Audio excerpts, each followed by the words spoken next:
For being here today. For those of you that don't know me, my name is Beth Gavin, and I'm the symposium editor with the Fordham International Law Journal. I wanted to start off by thanking our co-sponsors for today's series, the Center on National Security, the Leitner Center for International Law and Justice, and the International Law and the Constitution Initiative. Today's event and Wednesday's event would not be possible without your help, so thank you very much. Karen Greenberg, the director of the Center on National Security, is here with us today. She is moderating tonight's conversation. She is a noted expert on national security, terrorism, and civil liberties. She's the author of The Least Worst Place, Guantanamo's First 100 Days, which was selected as one of the best books of 2009 by the Washington Post and Slate.com. She has edited and co-edited several publications, and her work frequently appears in leading national newspapers and on the news channels. Ladies and gentlemen, Karen.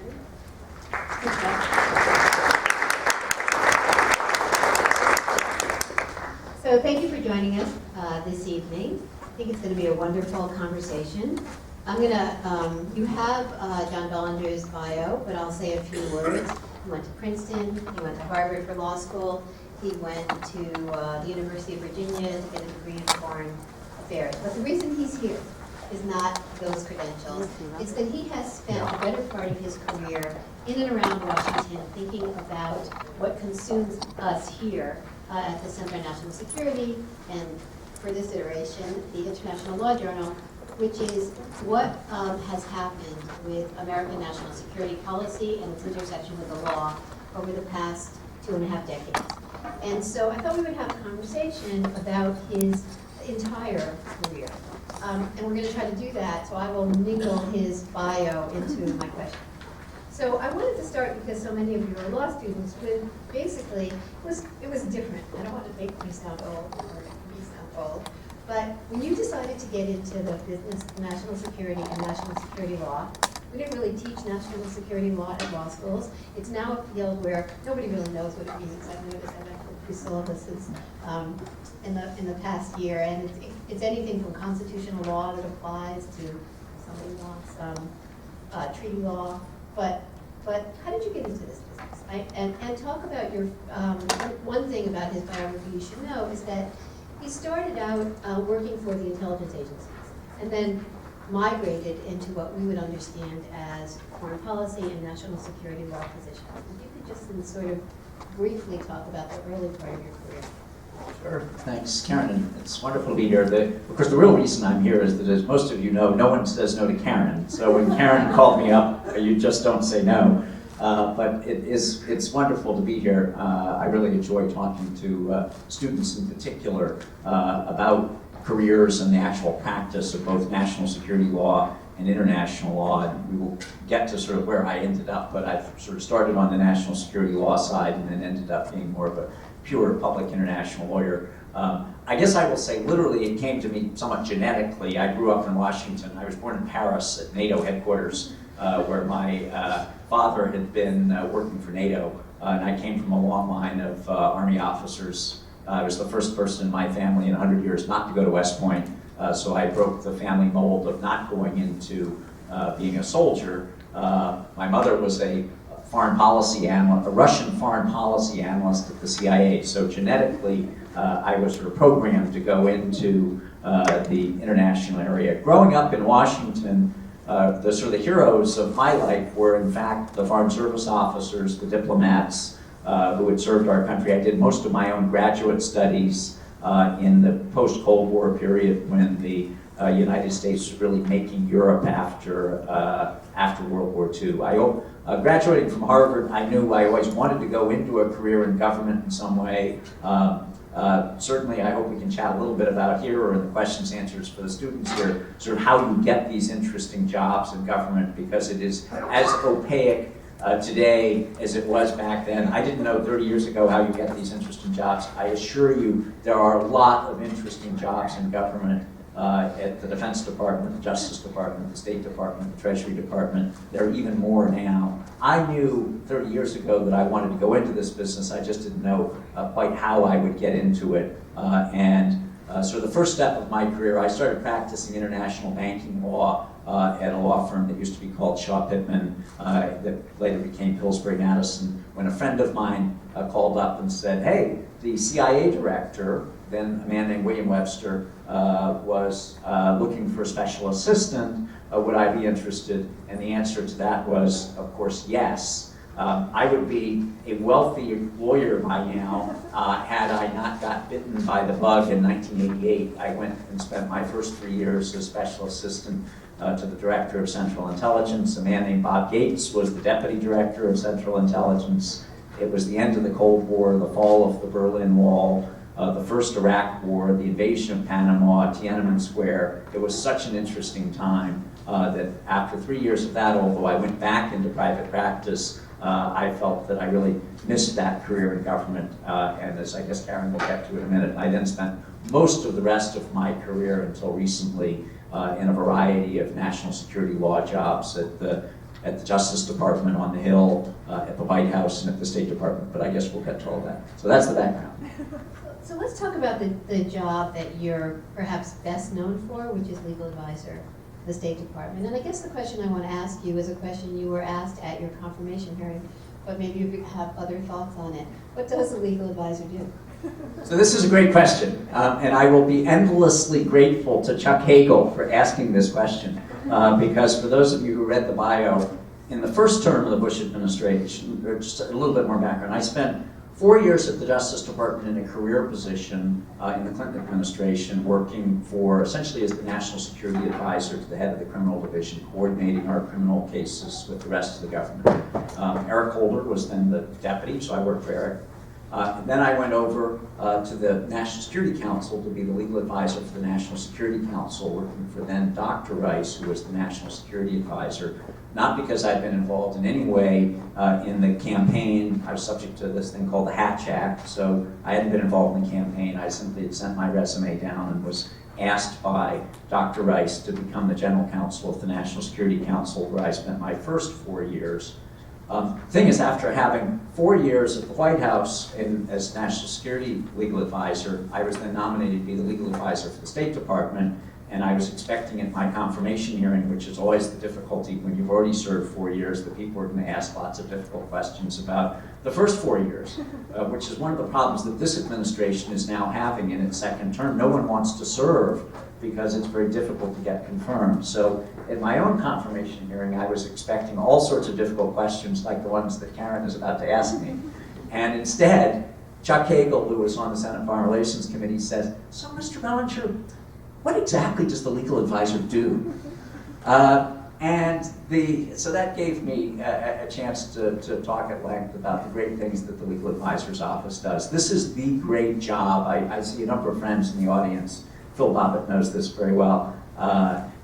Being the legal advisor of the State Department at any time is just the greatest international law job in the world. You are heading a great international law firm of about 200 of the brightest lawyers in government. You argue cases before international tribunals, which I did. I argued before the International Court of Justice in the Medellin case, before the Iran Claims Tribunal, which is still going on 30 years after Phil Bobbitt set it up over in The Hague. We have cases before the Supreme Court. We negotiate treaties. We negotiate peace arrangements with other countries. We set up embassies around the world. We have about 200 lawyers divided functionally and geographically, supporting the work of the State Department all around the world, and it's just a great job. But among the other things that the legal advisor does is to think about what the legal policy should be and what the legal underpinnings are of our foreign policy, of the country's foreign policy. And so let's turn to some of those issues. This is the easy one.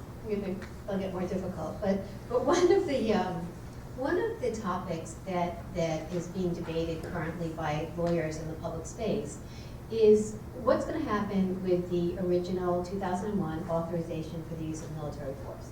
As the United States pulls its troops out of Afghanistan, as that war winds down, the AUMF was there to be the legal underpinnings for that conflict.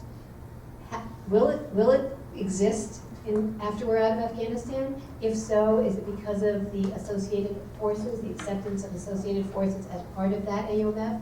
Do we need a new AUMF? And if we do, what will that look like? This is also a great question. Really one of the most interesting legal debates going on right now. So I'm going to ask you all a question first. Don't be embarrassed. Just raise your hand if you actually know what the AUMF does. Okay, pretty well. Well taught. So just very briefly, in the couple of days after the 9/11 attacks, Congress passed a very short statute called the Authorization to Use Military Force, which gave the president legal authorization to use all necessary and appropriate force against those persons or organizations or nations who had committed 9/11, planned or carried it out, or harbored those that did. It was basically a pretty wide open authorization to use all appropriate and necessary force. I was tangentially involved in negotiating it. I was the NSC legal advisor at the time. My colleagues in the White House negotiated it with the Hill. For the last 13 years, almost all of our counterterrorism operations through both administrations have been hung off the 60 words in this really short statute. So all of detention, all of drone policy, all the special operations missions in multiple countries around the world, the invasion of Afghanistan, the hundreds of people held at Guantanamo, the people held at Bagram, the 400 drone strikes, all on these 60 words that don't mention detention or drones or killing all this time. So there's been a debate which has been getting louder and louder as to whether this statute is just outdated. And the short answer is it's badly outdated. And the question is, should it be revised, or what should we do with it? And right now, there are two schools of thought, and I think if I were a student, it's really an interesting question. The two schools of thought are essentially as follows. So there's the revised school and there's the repeal school. And I will tell you where President Obama comes out in a minute. The revised school, which I have mostly been in for the last number of years, is that this law is so old that it doesn't match really what we are now doing, and that it ought to be revised to reflect what we are actually doing around the world, in part because a lot of the use of lethal force, particularly through drone strikes and operations in different countries, is not clearly tied to those who planned or committed 9/11. Under the statute itself, to qualify under the congressional authorization to use force, it has to be tied to the individuals or groups who planned 9/11. Today, this administration is killing maybe people who were 8 years old on 9/11 and who are now maybe 17 or 18 years old. Now their argument is, well, they may not be the people who committed 9/11, but they are associated with the people who did 9/11. And what we now have is thousands of lawyer hours in the Situation Room, trust me on this, in the White House, are spent sitting around arguing over whether this person who we think is a terrorist and who we would like to go after, but are they really associated or affiliated with the people who 13 years ago hit 9/11?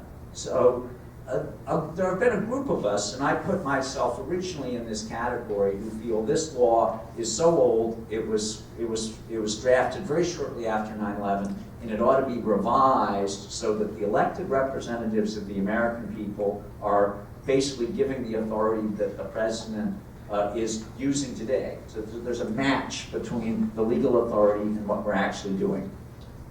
In the last year and a half, though, as some of you may know, a new school of thought has come up, which is, let's not refine this, let's just repeal it. And it will not surprise you that in its purest view, the New York Times editorial board a year ago came out in March to say, just repeal the damn thing. And they didn't say what you would do with it if you repealed it, but the idea, and I have to say candidly, this puzzles me, because I don't really get it for the many of you who are lawyers in the room, is if we unilaterally repeal our legal authorization that undergirds all of our counterterrorism operations, then on what legal basis do we carry those out? Well, now, you can carry them out under the President's Article 2 constitutional authority. You know, a number of us have served in the White House. We feel that presidents have broad constitutional authority. But what I don't really get is, why would you want to repeal the congressional authorization, forcing the president, therefore, to rely only on constitutional power rather than on the grant of authority given to him by Congress? And in talking this over with my friends, I guess the argument is, we hope that if we repeal the authorization, the president will then use force less than if there is a broad congressional authorization. And that we hope, we're so tired of war, which all of us are, that this is essentially a way to end the war on terror. That if we repeal the legal authorization for it, then the war will end. My response to that is, that sounds like an awful lot of wishful thinking. If you unilaterally, legally disarm and say, we give up our legal authority, are the terrorists going to go away and say, oh, the United States has just given up its legal authority? I don't think that's going to happen. I do think there's, around the edges, that there's an argument that if we repeal the legislative authorization, that the president maybe will be more cautious about, in having to choose between option A or option B if he doesn't have congressional authority. But he's not going to just stop altogether. And that's my concern. If you posit that for the next 5 or 10 or 15 years, the president's going to have to be using force in different countries through drones or special operations missions, wouldn't we prefer that there be legislative authorization for it rather than forcing the president to rely only on constitutional power? And so I'll end by saying my own views have evolved on this. When I wrote an op-ed on this about 4 years ago, I said, I was in the refine camp, and I said, let's refine and update this outdated law. I've now realized that I would say that is the good government argument.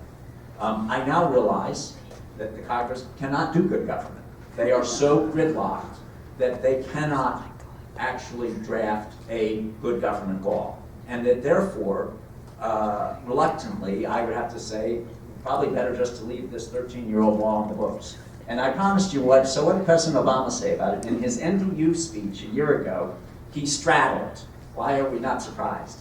He said, I look forward to working with Congress to refine and ultimately to repeal the AUMF. So he said he would like to have it both ways. Just a follow-up question. How do you see a revision or refinement, as you say it? Do you think it would be broadening or restricting? More restrictive or more expansive? And because I think that has something to do with expectations. I think most people, well, you tell us. What do you Well, see, I would do both. I mean, the problem is we are in and we'll talk about this in a minute, we're in a world where each sort of side, Democrats or Republicans, conservatives or liberals, is so suspicious of the other that they think that you are coming from a particular position. I mean, my view is we really need to do both. It does need to be broadened in some way, and by that I mean today this administration is using force in a number of different countries, Somalia, possibly in Syria, Mali, other places, Pakistan, that may or may not be connected to the people who committed 9/11. But the president has decided that they pose real national security concerns to us, and it would be useful to have congressional authorization for the president to address modern threats that are not connected to 9/11. So in that way, it would be broadened. The accusation is, oh, that's a vast broadening into a whole new war. No, my answer says, no, it just reflects what the president's actually doing. I think it also needs to be restricted in some way, and that, for example, if we were going to have drone strikes against Americans, maybe Congress would like to have legislated what the parameters are for that, or parameters are on detention. If we're going to detain people for 13 years or 10, 20, 30 years, maybe there should be restrictions, and that the elected representatives of the American people would use this 13-year-old law that has no details in it to be more precise about what's actually authorized. It's kind of interesting because if you do broaden it to be defined in a way that can be used anywhere in the world given certain criteria, then you do establish a state of an acceptance of permanent warfare. So is that okay? I guess that's, and you are giving the sort of the liberal critique. I mean, but it's because I have been trying to wrap my mind around this, and I guess that is the counter argument. On the other hand, do we therefore want to be forcing the president to rely on constitutional authority? I mean, the answer to that, and that's why I bring this around, full circle on all this, is that if we could trust Congress to pass a narrowly tailored statute that addresses your concerns and that wasn't authorizing perpetual war everywhere, but quite precise about what the president is or isn't authorized to do, that would be a good law. But because we have such gridlock in Congress, it maybe is better just not to open up this can of worms. Right. I mean, so let's talk a little bit about this policy, because when Harold Koh, who's going to be here Wednesday night, came into this administration, he made a big deal about international law and how he was going to be, out there to apply international law to our national security policy. And when the defense of the drone warfare policy came about in the white paper, it was based in part on premises of international law. So my question to you is, how should we think about two aspects of international law that you are uniquely qualified to talk about? One is the law itself and whether or not it was always in the background of this policy and thinking about policies related to the AUMF. And the second is, what does it mean, not in terms of international law, but in terms of our international relations, say with our allies? And how do you think about those two issues? Well, I will say, let me start by saying, when I became legal advisor and I ran Secretary Rice's transition to the State Department, she emphasized that after the two wars in the first 4 years, that now was going to be the time for diplomacy. And my part of that was going to be outreach to our allies on international law, because I take our international legal obligations quite seriously. And we spent, I think in the second term of the Bush administration, really a lot of time trying to remedy problems from the first Bush administration. And I absolutely don't want to set this up as sort of a debate between me and Harold two days from now, because I frankly don't think that either national security law or international law ought to be politicized. I don't think that the role of the legal advisor is to be partisan or to politicize either international or national security law. That said, I took these obligations very seriously, and in the often you will hear critics of the Bush administration setting up a sort of a black-white dichotomy between things as they were in 2002 and the Obama administration. I think if you actually compare the second term of the Bush administration with the beginning of the Obama administration, you basically see 90% continuity, and in fact, an increase in some things, like an increase in drone strikes. And that's because we really did course correct a lot in the second term of the Bush administration. It was something that Secretary Rice and I worked hard on starting in 2005, all the way through the end. And we'll talk a little bit about our treaties in the International Criminal Court and maybe even our compliance with the ICJ's decision in Medellin. But what about our relationships with other countries as a result of these policies, and how do you figure that into the calculus?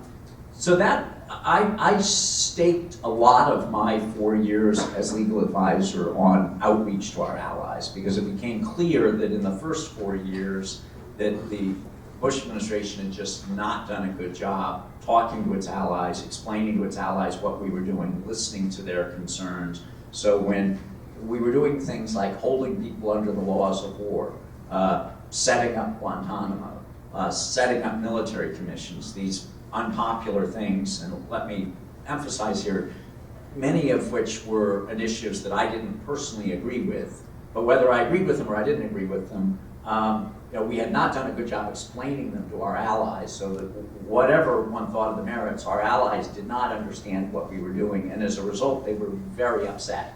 And so I spent 4 years engaged in a very robust series of dialogues with our allies, bilaterally with particular individual countries, multilaterally. I set up a regular set of meetings with the legal advisors of all the EU countries. They told me at the very end, after we had had something like 14 meetings, they told me that they affectionately referred to it privately as the Bellinger dialogues. As well as with the ICRC and with a group of other countries, so that, in fact, you know, when we would sit down and wrestle with some of these things that you all wrestle with, was like, is it appropriate to hold someone under the laws of war, or is it not?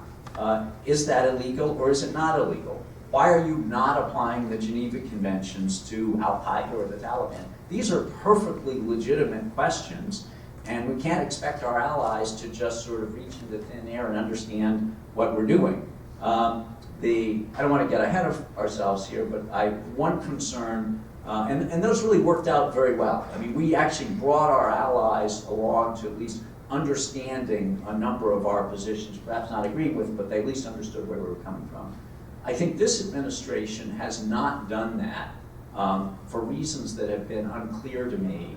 I think perhaps because they thought there was just simply going to be more support for their own policies. Are you talking about drone policy specifically? Yeah. That's kind of interesting, because we don't hear a lot about backlash to the drone policy, but it doesn't surprise, within Europe and with our allies, and so it'd be interesting to know more about that. There has been one report put out, I guess in Switzerland, that's pretty harsh on U.S. drone policy, but other than that, I don't know. Well, so let's talk about drones. So let me again, just so people don't fall asleep, let me get a show of hands again. So this is useful for me, but we'll do more of this in the Q&As, but I just want to get a sense from hands of sort of whether you're roughly comfortable or roughly uncomfortable. I'm only going to give you 2 choices. Are you roughly comfortable with drone strikes, or are you roughly uncomfortable? So who's roughly comfortable with what the administration is doing? Okay? And who's roughly uncomfortable? Okay. All right, so it's like 2/3, 1/3. Which one are you? I am increasingly uncomfortable. As you heard me saying, and most of you know, there really has been more continuity than change in national security policy from the Bush administration, second term, to the Obama administration. I think much to the surprise of many critics. This law of war paradigm has continued, the holding people under the laws of war, military commissions, etc. But one thing that actually has changed is this dramatic increase in drone strikes. Something like 400 drone strikes killing 3,000 to 4,000 people in 3 to 4 different countries. And so you wonder first, well, why would President Obama dramatically increase the number of targeted killings? I actually don't really know the answer to that, not being on the inside anymore. One could guess that the administration saw what happened to the last administration with detention and said, I think we maybe are not going to detain people, and there's a more efficient way to do this. Do you think that's what happened? I do, actually, to a certain extent. I mean, it may be that they also got to be more efficient and better intelligence, but what it meant is that the administration, and it's difficult, when CIA or the Defense Department serve up targets to the president and said, here is a bad person who is planning a terrorist attack against the country, but we can use a drone to kill them, it's hard for the president to say no, and the president can be enticed into relying heavily. My concern is that they have come to rely too heavily on drones as a efficient weapon that's sort of out of the public eye. What has surprised me is the premise to your question, and I would love to get your answer to it, Karen, is why for essentially the first 3.5 years of the administration, the 4 years, much of the rest of the world and civil liberties groups just sort of looked the other way while this was going on. I wrote an op-ed in the Washington Post about 3 years ago, provocatively titled, "Will Drone Strikes Become Obama's Guantanamo?" And at the time I wrote it, I didn't actually really think it was going to happen because I just didn't see much criticism at the time. But I did say, be careful, because something that seems to be useful today can tomorrow get you into big trouble. So watch where this is going. And sure enough, actually in the last year, we now have human rights groups are increasingly unhappy, European governments increasingly unhappy. We have the Human Rights Council just a few days ago voted overwhelmingly in favor of a resolution offered by Pakistan, of all places. A variety of UN rapporteurs claiming that it's a violation of international law and possibly war crimes. The European Parliament, which used to get after us all the time in the Bush administration, passing overwhelmingly a resolution in February saying that the use of drone strikes outside a declared area of war is a violation of international law. For a president who won the Nobel Peace Prize in his first 9 months in office, this is not where this administration expected to be, and we've got 3 more years left. So I am growing uncomfortable, where I may or may not disagree with you, Karen, on this, is I do think that drone strikes are lawful under domestic and international law under many circumstances. If there is a Al-Qaeda member who is plotting an attack against the United States, we can use force to defend ourselves. I don't know whether every single one of these is appropriate. I would like to trust the president and assume that they are. What troubles me is that there's been a heavy reliance on them.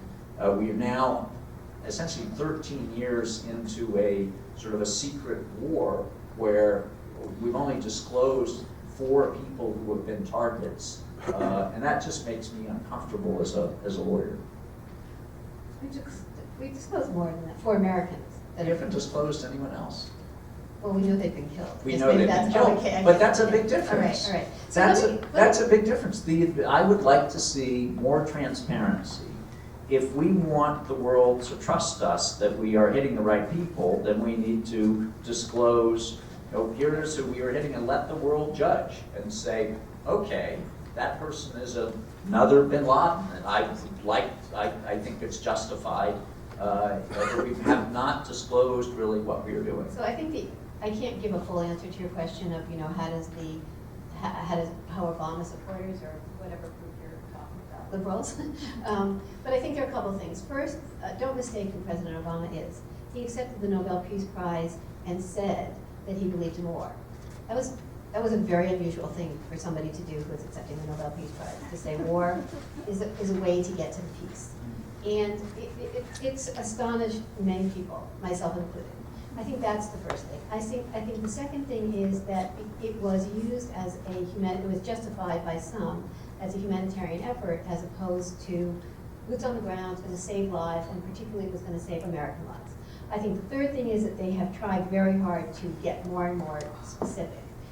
But all of that, doesn't discredit your question, which I think is a very good one. How did this policy happen so fast, so vastly? How is it there are 4,000 deaths and many of them collateral damage, and what do we do about that?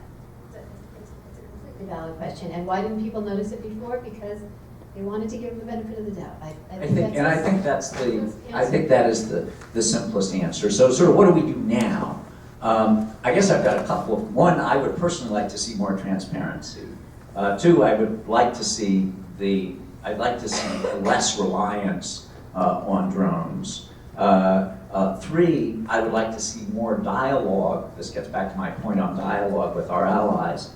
And this is where when I wrote the article, will drone strikes become Obama's Guantanamo? One of the things that I was concerned about is that when the United States is engaged in a controversial action that it believes is right, you can't expect that the world is just going to sort of follow along behind you. If you are convinced you are right, whether you're right or wrong, but if you are convinced you are right, you need to go and explain what you are doing to other people. We tried to do that in the second term of the Bush administration, and the Obama administration, now that it has been relying heavily on drones, I think has really not gone and tried to bring its allies along. It's given a bunch of very good speeches, which many of you have read, by the president himself, by Eric Holder, by John Brennan, by Jay Johnson, by Harold Koh. All of these are really good, and I won't take anything away from those. But giving a speech, at a law school in the United States is not going to go and persuade a bunch of Europeans. You need to sit down and talk to them. And it relates with my second concern about, or one of my other concerns about drones, is sort of what sauce for the goose is sauce for the gander. We are setting a precedent for the rest of the world. And if we think we are right, then we need to clarify what the rules are so that when people use drones who we don't think are right, we can say, you didn't follow what we think are the rules. I'm just glad I am not the legal advisor at the State Department when Russia drops a drone on somebody in the Crimea or Chechnya, and the poor spokesman, having to use talking points drafted by the unfortunate legal advisor at the time, has got to say, well, now let me explain to you skeptical people in the press why that was a bad and illegal drone strike, but we, the United States, only engage in good and legal drone strikes. And the problem here is that although these speeches are good, and I think the administration thinks that they have laid out the legal rationale, that a lot of the rest of the world is not convinced. And I can tell you that because I get a parade of legal advisors, because since we don't have a sitting legal advisor right now, they come to see me as sort of shadow legal advisor, and to come and say, we don't understand your drone policy, and we'd like to talk to you about it. And so I think that's a problem. And part of the problem right now is there's not a confirmed legal advisor, but I think part of the other problem was that the administration, while sort of privately convinced, it was embarrassed about its heavy reliance on drones, didn't feel that it could really stand up under the sunshine, and didn't go and talk to its allies to try to agree on rules that would then govern these weapons. When you say drone policy is this administration's Guantanamo, what you're talking about is the ripple effect that it's had in the world. But there's another way to view that, which is that Guantanamo is the first version of legal authorities and of the answer what to do with our enemies, that drone policy is the end of. And you referred to this a little earlier. Now you've written and you've talked about our detention policy, or what I would call our indefinite detention policy. And recently you've called for... I haven't written about it as much as you've written about it, but... and recently you've called for Obama to get some clarity on this.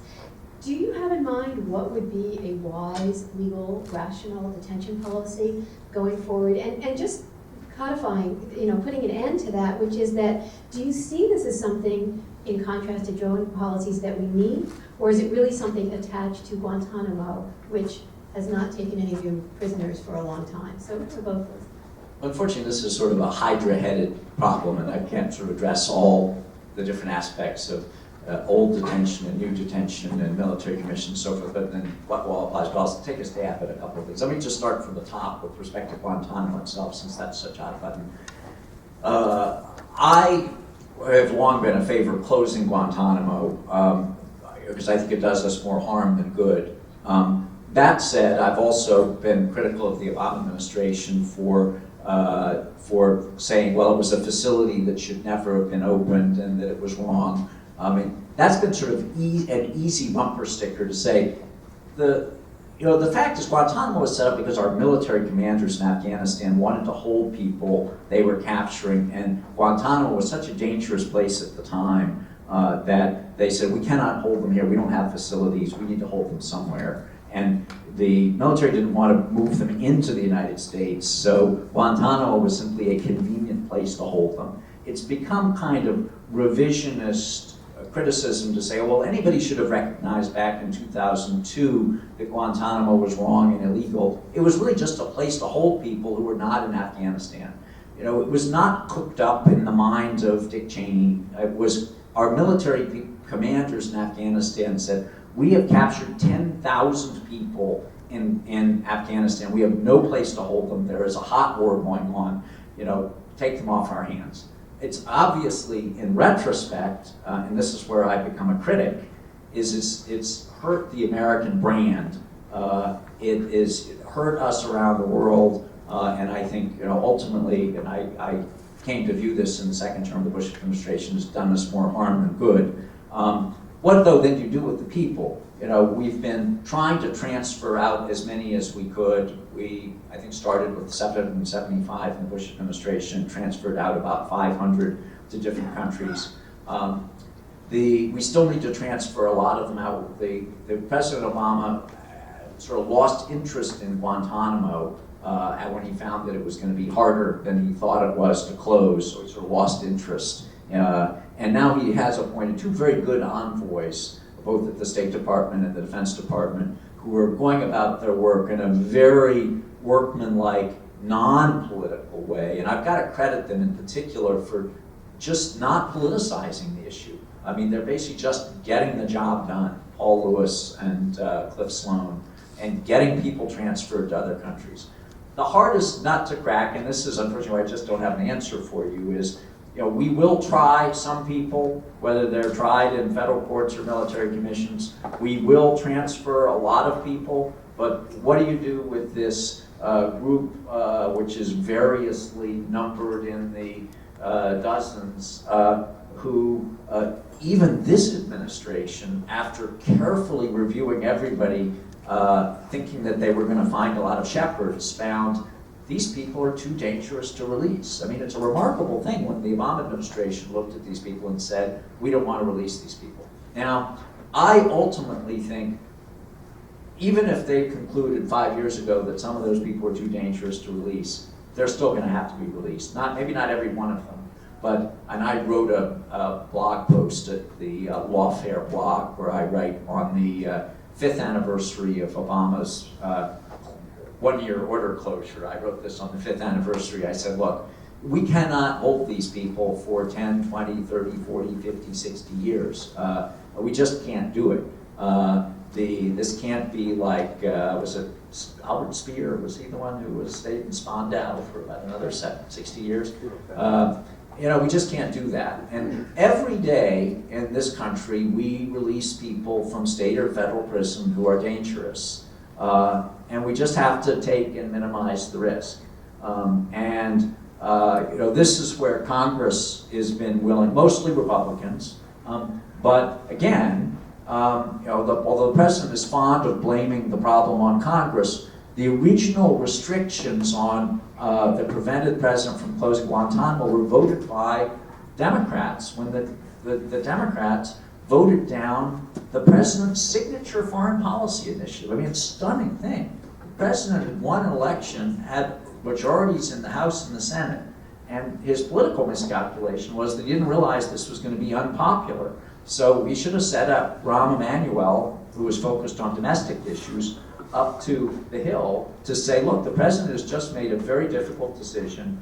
I want every one of the Democrats to vote in favor of this. And what happened was that immediately they voted restrictions on closing Guantanamo.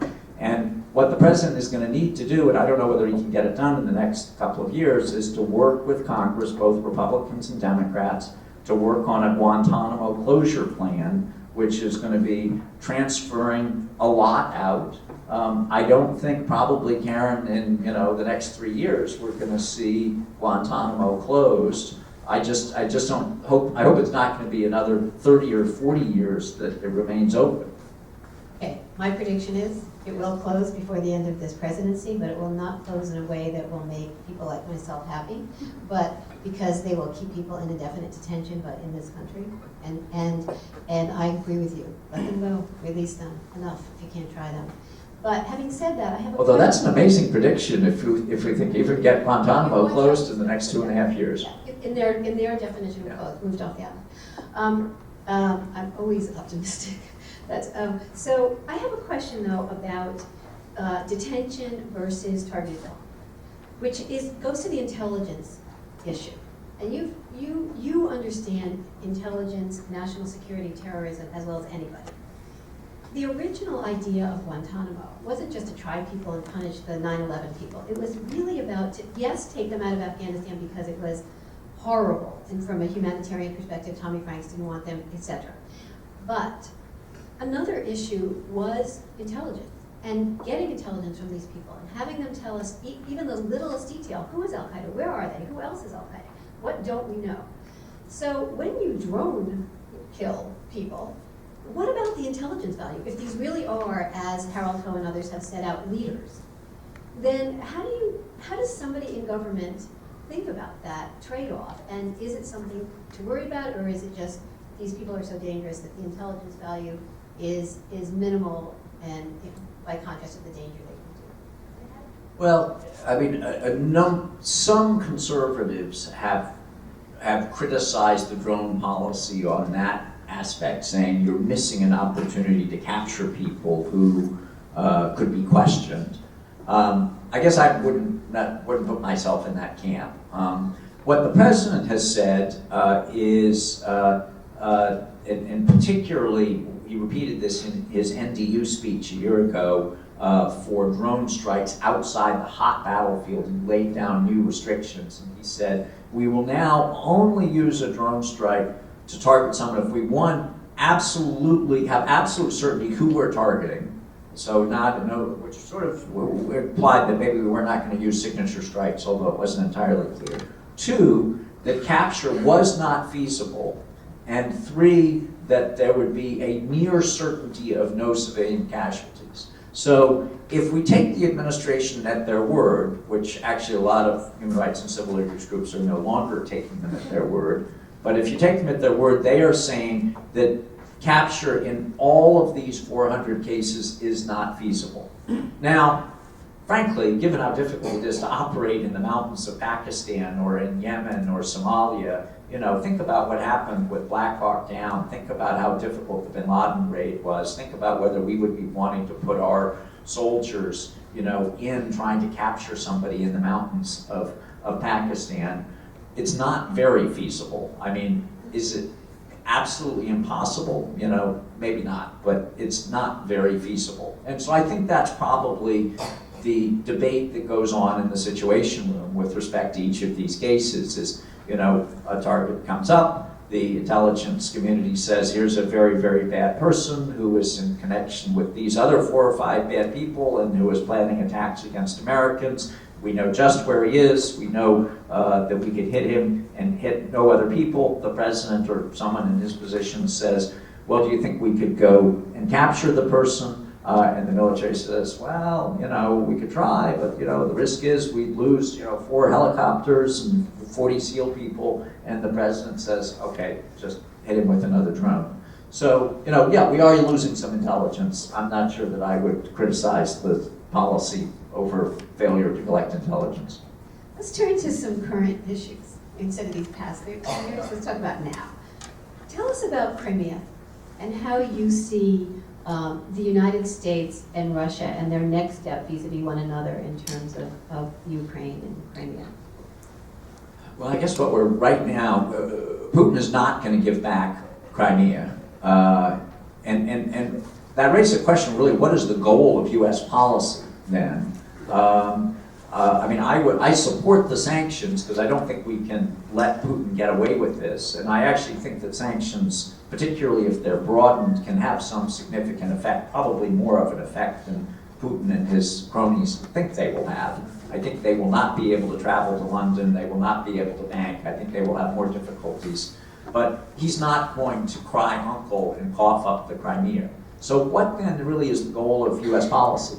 And unfortunately, it may mean to simply say, please don't go any farther, which is a really unfortunate place for the US and Europe to be, to say, okay, we're going to hit you with these sanctions, we're going to kick you out of the G8, we're going to do all these other bad things to you, we know you're not going to get back to the Crimea, but please don't do any more.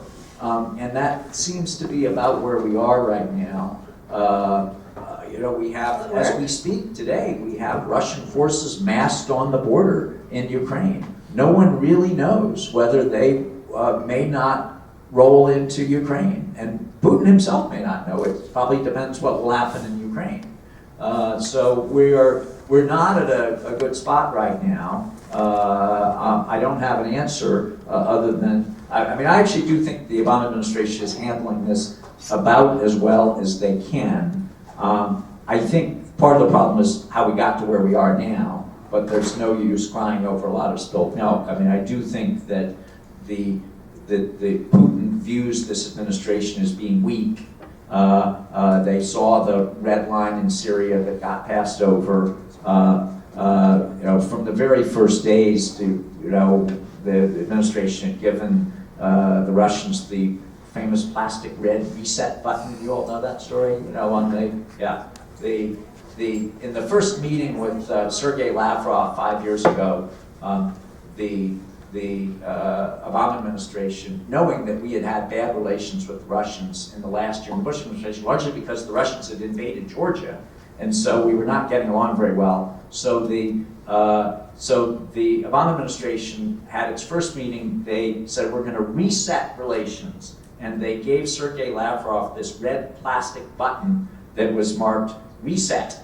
Unfortunately, they apparently mistranslated it. And so when Hillary Clinton asked Sergei Lavrov, so what do you think? And he says, you mistranslated it. It doesn't say reset, it says overcharge.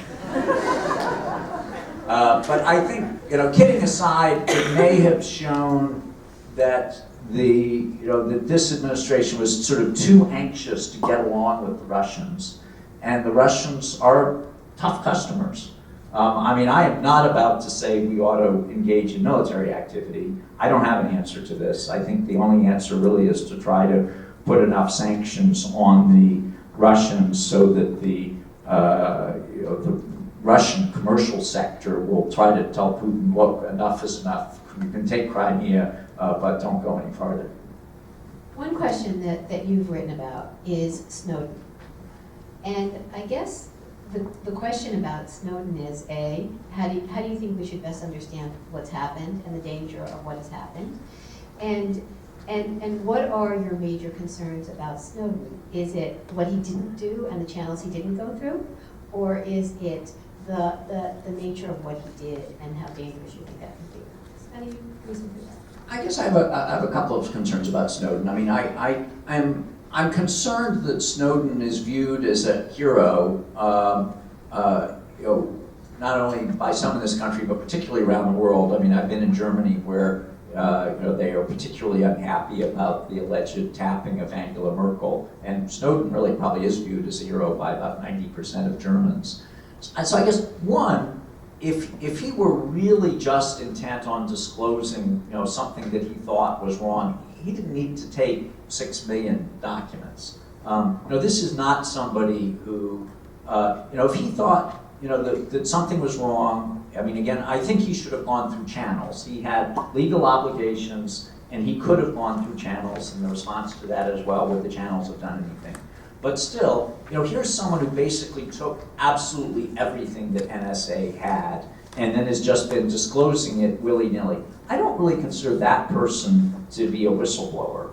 I think he essentially is an anarchist. This is somebody, and the real literal dictionary definition of the term, he doesn't believe in government. It will not surprise you, I take a more benign view of government. I've spent most of my life in government service. I think government makes a lot of mistakes. Maybe parts of the NSA program are mistakes, but by and large, government is filled with people who are trying to do the best job that they can. Snowden, for whatever reason, had a much more darker view of government and felt that he could basically take everything NSA was doing and disclose everything they were doing to newspaper reporters all around the world. And so one, he's not just a whistleblower. This is a guy who is an anarchist. And two, I also don't want to encourage this kind of behavior generally. And so I don't want everybody around the world thinking that the moment they disagree with something their government is doing, that rather than working through channels, we're going to try to upset what the government's doing. One of the other aspects of revelation or non-transparency versus revelation has been the Senate Select Intelligence Committee's report on CIA enhanced interrogation techniques. And as you know, there's a huge debate going on in Washington about who took whose documents. But my question is not about that. My question is about, do you think there's a downside to having either the report or an executive summary of the report released? Well, I guess the short answer is I don't know, because I haven't seen the report and I don't know what's in it. I think in general that this however you... Today there was a report in a number of the major newspapers and news outlets that the committee itself has said that one of the things in the report, and there could be other things, but one of the things in the report is that the enhanced interrogation techniques did not get the information that the Central Intelligence Agency said it had got. So, I mean, in general, I think it would be good for our government to have a examination of, this program that was clearly controversial. One concern I have is that 14 years later, that on this issue, the two sides are still polarized completely. We have one side saying that this program worked, it was effective, it saved lives, and seems to refuse to admit that it has done harm to the United States and harm to our image around the world. That's the 100% for camp. Then there's the other camp, which is, this was clearly, indisputably torture. It got absolutely, we can't understand how any right-thinking person would have been involved in it. It didn't get any useful information. It was clearly wrong, and will refuse to listen to the other side. That's the sort of the zero camp. And, as with most things in life, the truth is somewhere sort of in the middle. And so would I like to see a useful assessment of how we got to where we got, and what was the information that people had, and what was it based on? I think that would be useful. I haven't seen this report. I'm somewhat skeptical that that this is not yet another partisan report. I mean, it's certainly prepared only by one side, and I also candidly think, remember, Congress kept reapproving this program over and over and over, and they were briefed on it, and they kept funding it, and they could have stopped it if they wanted to stop it. And so I do worry a little bit about, well, is this an attempt for Congress to pass the buck and sort of pass blame to others? But that said, I haven't seen the report. On balance, so it's hard for me to say, to assess a report that I haven't seen. Would I like to see an objective assessment of a program that I think certainly caused a lot of problems for the United States? Yes. I'm going to take your questions. I'll ask you another question while they're getting their act together, which is, of all of the issues facing the United States now, international issues, whether it's North Korea, WMDs generally, China, which we haven't mentioned, the Middle East insurgencies, what do you, if you were a legal advisor again, or in another position in the national security apparatus, what would you tell the president to focus on right now as a top priority? 5 seconds. That's a difficult one. Say 3. Yeah, I'm not sure. What I will, because part of it is what should the president focus on. What I will say generally is that I am concerned that the country is in a trough when it comes to international law. We can talk about how much the president can do about that. I do think this president and members of the administration have talked a lot about international law, but their words have not always been commensurate with their talk. But I do think that overall, that in the country, there is a lack of understanding for why we have international law, why we have treaties, why we have international institutions and tribunals. It's part of the whole larger concern about whether we have international engagement at all. I'll end with one thing. This does not have to be the president's top priority. It's just something that concerns me because it was one of my top priorities, the legal advisor, is that we're in a very bad place on treaties. We are at a trough right now in terms of getting the Senate to approve treaties and to get the American people to understand why we even enter into treaties. And I'll give you a couple of statistics and then we can take your questions. The Bush administration actually had a remarkably good record in getting treaties through the Senate. In 8 years, we got the Senate to approve 163 treaties. That's a lot of new international law, because a treaty really is international law. You can debate about what's customary international law, but a treaty is international law. And we got 163 treaties through the Senate, And for an administration who a lot of people accused of not believing in international law, that's the creation of probably the most new international law in American history. And you can say I'm justifiably, I won't say justifiably, I am proud of that. Whether it's justifiable or not is up to you. But I mean, this is, we got a lot of new international law through the Senate. In the last 2 years when I was legal advisor, we got 90 treaties through the Senate. That's more treaties in a 2-year Congress than at any point in American history. 90 treaties through the Senate. Now, the treaties don't just approve themselves. They are very hard to get through. And so it takes work for the executive branch to get treaties through the Senate. I personally testified in favor of a number of them. The Obama administration has only gotten 9 treaties through the Senate in 5 years. That's the fewest treaties through the Senate in probably 100 years. And then you say, why is that? So there are a couple of reasons. I mean, one, clearly these last 2 years have been a very difficult time in the Senate. We have a number of senators who just don't believe in international law at all. They don't believe in treaties. They think treaties are sort of a symbol of the weak. Rand Paul and Ted Cruz have made pretty clear that they're just sort of against all treaties. And so that's a difficult environment. The first 2 years, though, there were 60 Democrats in the Senate, a lot of moderate Republicans. If the administration had been focused at that point on getting treaties through, we could have gotten through, I think, for example, the law of the Sea Convention, which is something that I've worked on very hard. An example of what happened and why it sort of takes two to tango, and then why it shows that we're in a bad spot, is the voting down in December of 2012 of the UN Convention on Persons with Disabilities, which is a human rights treaty. Harold will probably talk about it when he's here, which essentially extends the Americans with Disabilities Act that we have all benefited from for many years to the rest of the world. And so it basically would require any other country who becomes a party to it to apply the same standards in the Americans with Disabilities Act. We're already in compliance with it. The Obama administration tried to get the Senate in 2012 to approve it in a lame duck session, and a number of conservative senators then voted it down, saying that it would interfere with American sovereignty and with homeschooling, and it would allow the UN to interfere with the rights of Americans. And so very sadly, it was voted down. It can be brought up again, but unfortunately, lasting damage has now been done to this treaty. And so that's where I say there's sort of equal blame here.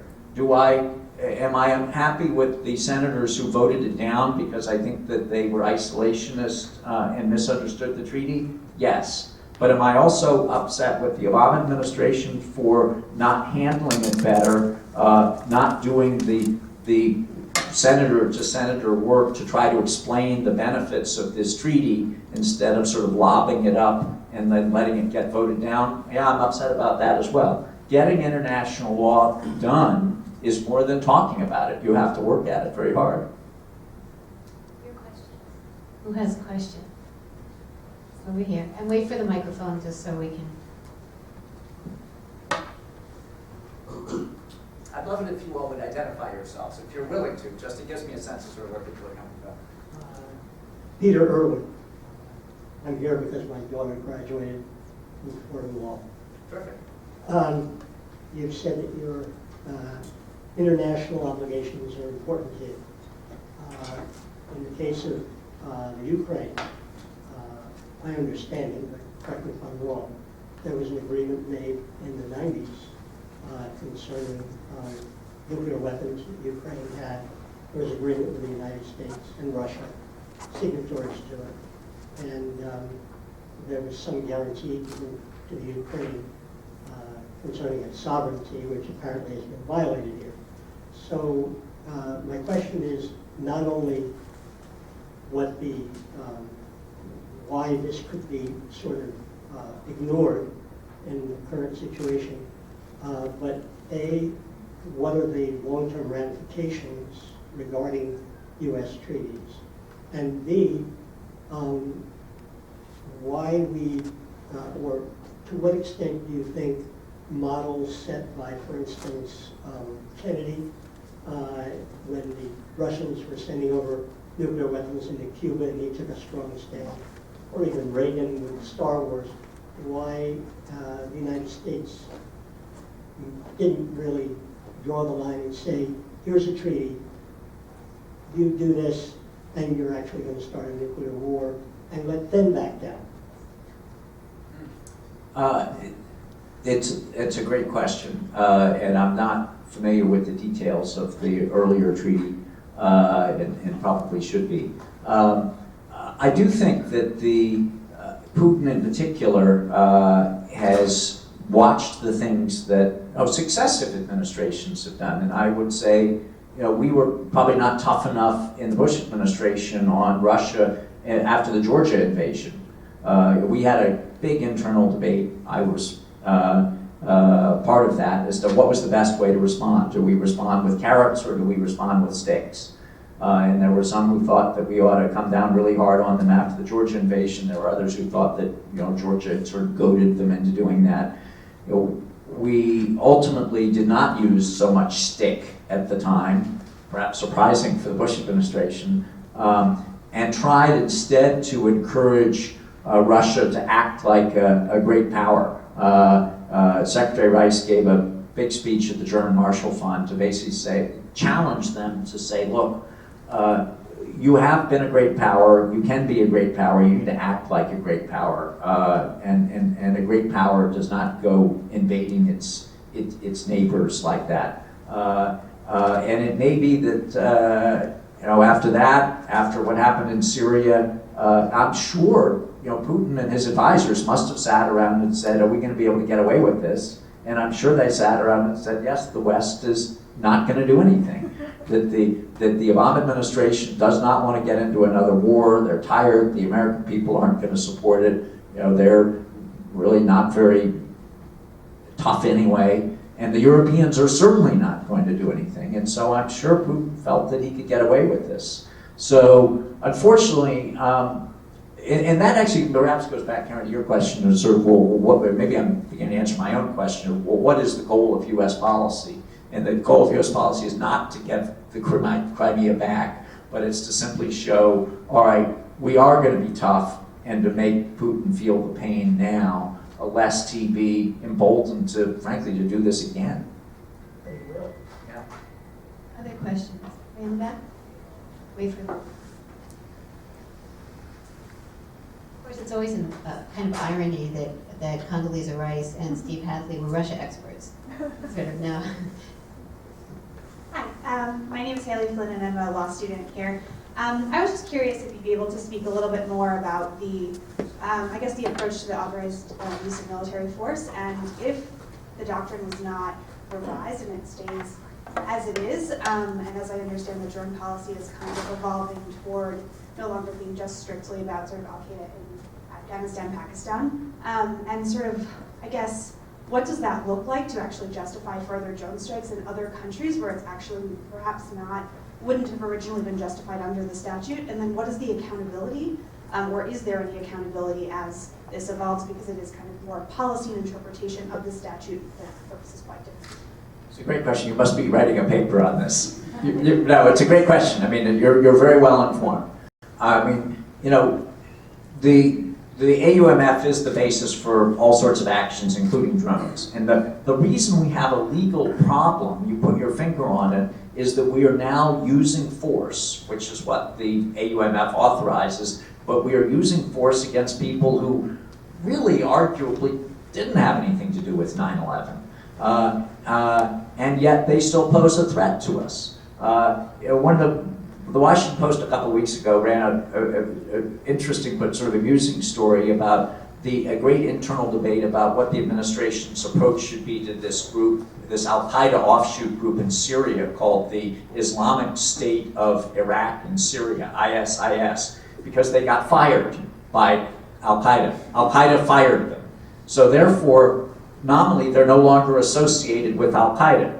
If you're no longer associated with Al-Qaeda, then the AUMF doesn't cover you.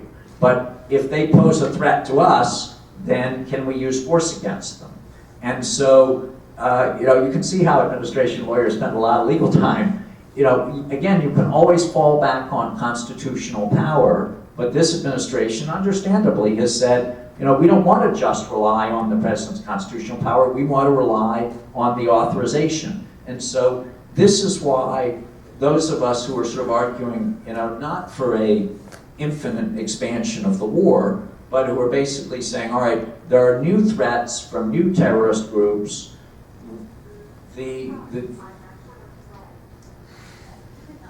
Nope, very good. Is that a comment on what I was saying? That the authorization ought to undergird what the president is actually doing. Certainly our military, if it's going to be striking someone who is a terrorist but doesn't have a connection with 9/11, would like to have clearer authorization. And as, this year in 2014, maybe we can muddle along. But in 15, 16, 17, 18, as we get farther away from 2001, it would be useful to have a clearer authorization. And just to repeat, to anybody who feels, well, but we don't want to have a whole new war opened up. President Obama promised us to end the Iraq war and end the Afghan war. We don't want to open up a new front in the war on terrorism. I would say, well, then we just need to make sure that we define this very, very precisely. Is there any, as a follow-up to that and to what you just said, is there anything to the idea that maybe the way you were talking about how we think about Russia, we should also think about terrorism? Because, well, it's obvious that bin Laden and his associates, Al-Qaeda 1.0, had the United States in their sights as a primary target. Is that really true about these splinter group Al-Qaedas that are in Africa or elsewhere that are loosely associated, that may or may not be in touch with Zawahiri, the head of Al-Qaeda, and his forces? And do you think we need a reassessment of what it actually means, to what the connection is between being a terrorist group and the threat you pose to the United States is? Or should we just assume they're a threat to us and go about our business in this way? We certainly shouldn't assume. I mean, this has been part of the problem with the drone program, is the administration has essentially said, trust us, we are hitting the right people. Again, I'm somebody who has served in government, and I actually am inclined to trust them. But it is hard to believe that all 400 of these strikes have all been against senior Al-Qaeda leaders. Can there be that many senior Al-Qaeda leaders? Maybe the answer is yes. But I don't think that we should rely heavily on drones just to go after every Al-Qaeda foot soldier. Other questions?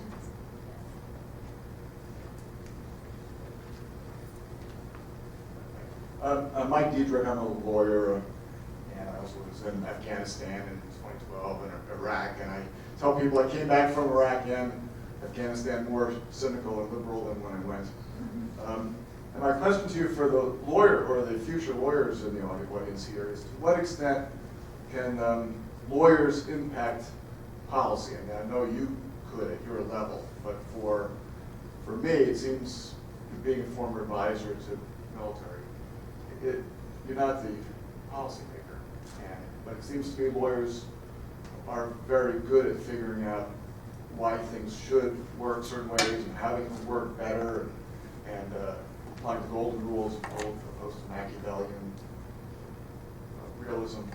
So what would your advice be to future lawyers in the audience, or old farts like me, as to how to make government in the international sphere work better? So it's a great question, and I'm glad you asked it in front of a student audience. So one, it's important to understand what the role of the lawyer is, and of course, every lawyer in every government agency is always going to be sort of slightly different. But I guess one, the lawyers can be very powerful because their clients do look for them for their advice, and I'll come back to that. But we shouldn't overstate the role of the lawyer. I have become somewhat concerned that sort of after the Bush administration, there was a lot of talk about the role of the government lawyer to be sort of objecting and being the conscientious objector and so forth. But that frankly misunderstands the role of the lawyer. You know, a lawyer in government is not a sort of an IG or referee who sort of watches what his client is doing and then sort of throws flags on the play and says, oh, you can't do that. The lawyer, like a lawyer in private practice, they do what the client wants. The clients set the policy. They decide that they want to do certain things, and then it's up to the lawyer to help them do what they want to do. If the client, of course, wants to do something the lawyer thinks is illegal, then you have to tell them that. But at the same time, you need to help them do what they want to get done. And that's where lawyers can be very important. You know, what I used to say to my lawyers in the legal advisor's office is, make sure you separate your legal advice from your policy advice. Is, you know, be clear with your clients, you know, what the law permits and what it doesn't permit. But then be clear to them, you know, what you think would be a good policy or a bad policy, because they know you know what you're doing. They just don't want you to muddle your legal advice and your policy advice. So your lawyers can be very powerful, but you need to be respected by your clients as really separating your view of the law from your view of policy. So you know, I think for one thing for all the students in the room, you know, I do hope that all of you all will have a chance to serve in government. It may not be remunerative, but it is extremely rewarding in most cases, and there are really a lot of great jobs all across the government. You know, in general, you know, you will be working with your policy clients to do what they want to do, but as things get very complex, you get a sense of what they want to do, and then you can give them a whole variety of different options, and that's where you really get to be, you know, loved by your clients, because they've got a vexing problem, whether it's bringing about peace somewhere or whatever. And if you can say, look, I see what you're trying to do, you know, here's option A and option B and option C, and here are the pros and the cons in each. I mean, that's where lawyers tend to be very good about sort of organizing constructs like that.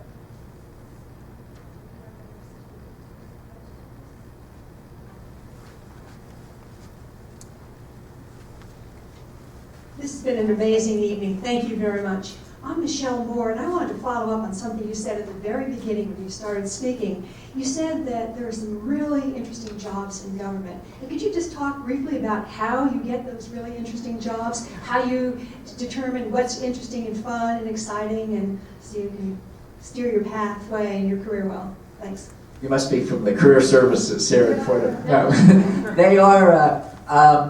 You know, this is the great challenge, just because, you know, it's like all of us when we're 6 years old and all we understand is that they're sort of policemen and they're firemen and, you know, and they're teachers. You know, you need to understand that all across the government there are interesting international and national security jobs. So, you know, the Justice Department, of course, is a department filled with lawyers, but there's international work in the criminal division and in the national security division and the environmental division. The civil division writes briefs involving fascinating international law issues.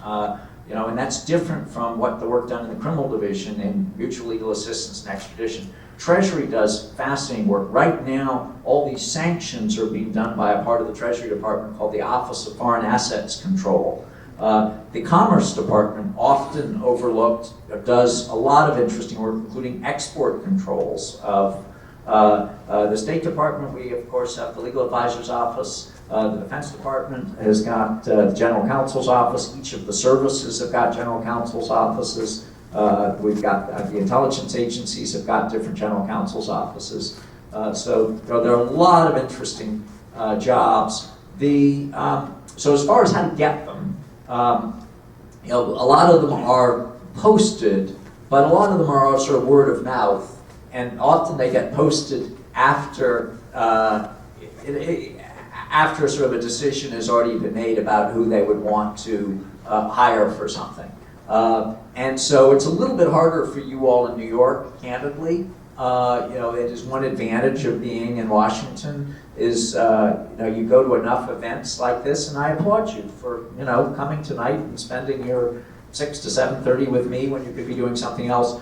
If you have opportunities to go to things like this and talk to people in Washington or here, foreign policy groups, and just get to know people who are involved in government, talk to your professors. Special assistant positions are, I don't want to sort of raise the bar too high here, but this is how I got into this, and these are some of the great positions in government. Every political appointee, secretary, deputy secretary, undersecretary, assistant secretary, has got one or more special assistants who are people, frankly, just like you all. They are 22 to 28-year-olds, often lawyers, who help those appointees do their jobs.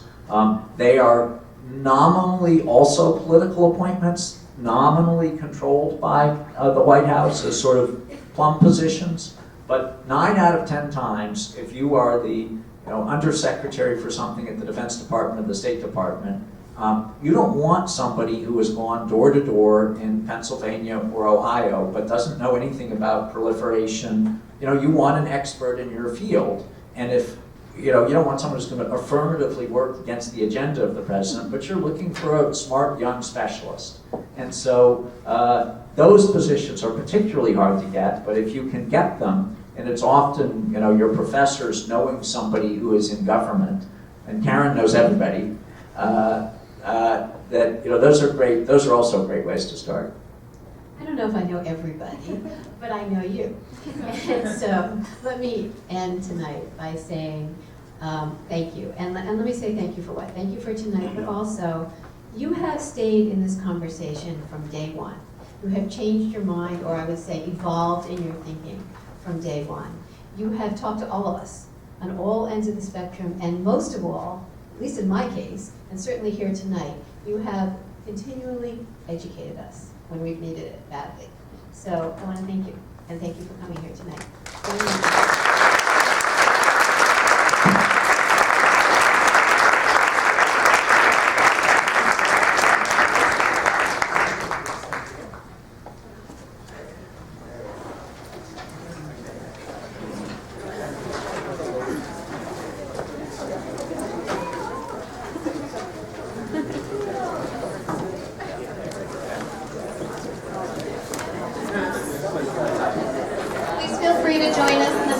For food and beverages.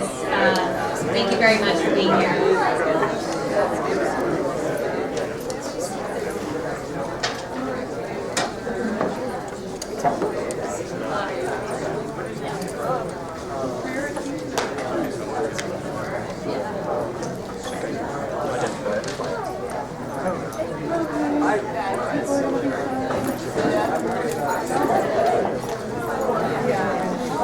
I'm going to just see what happened with that fax, send it again, and then try to scan it. So he has it just at least in the morning,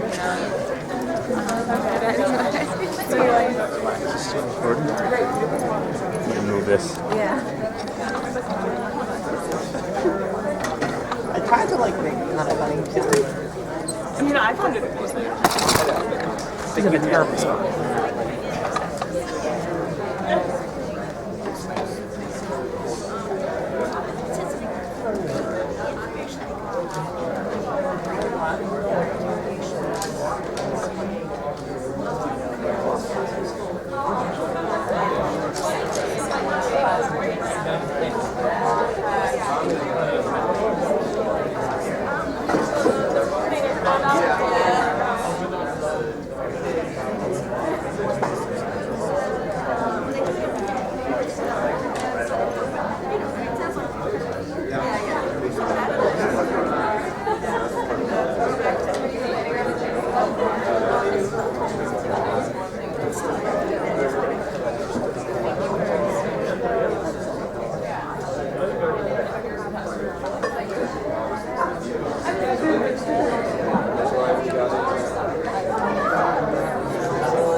What's up?